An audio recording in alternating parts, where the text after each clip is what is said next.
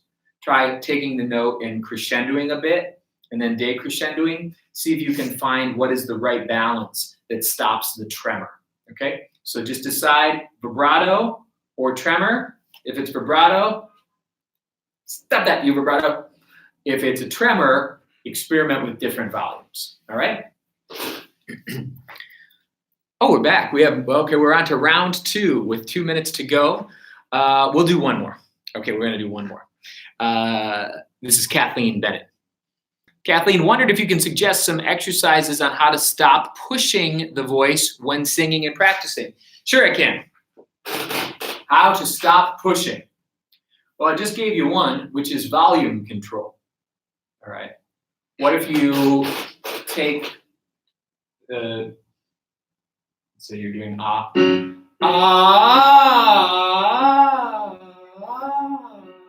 have an exercise that goes loudish, softer, softer, so that you can make sure you're finding those softer textures. You can take antagonist sounds, like what I was talking to you about earlier, nasals, trills, fricatives. These are sounds that by their nature, you can't really push. You can't push.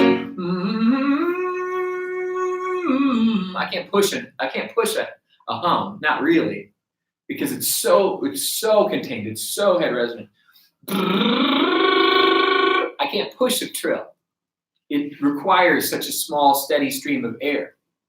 All right, so you can, in fricatives, things like that, you can't push them.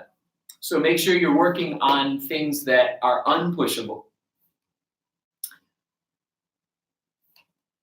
Make sure that you're finding more closed vowels. These are super important. Ooh, E, I particularly like I as a vowel.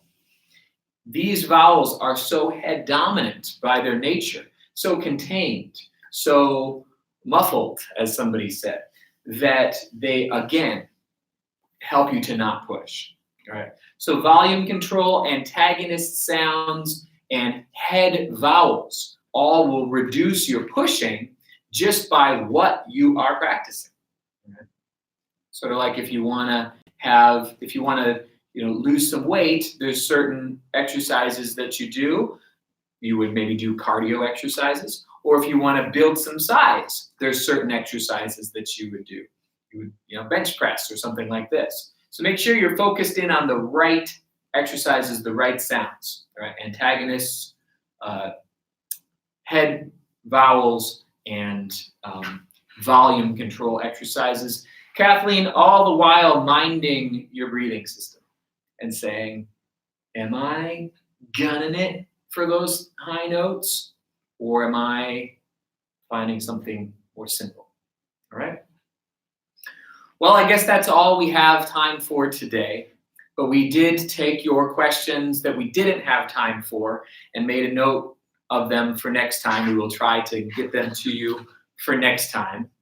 But I will say this has been such a great year, and many of you have been with me on these live chats for most of the year or some of the year, and it's been such a pleasure to spend a Sunday with you each month and take your questions and your encouragements, and really, really thankful for the opportunity to spend some time with you. So wishing everybody a wonderful holiday. Episode 112 of Voice Lessons to the World is coming out hopefully tonight. So look forward to that. If we can get it out in time, we'll get it to you tonight. And we'll be back in January 2020 for a decade of singing. So please look for the live chat with me and the live chat with Brendan in January 2020. But again, happy holidays to you. Merry Christmas to you. Happy New Year. And thank you all. We'll see you next decade.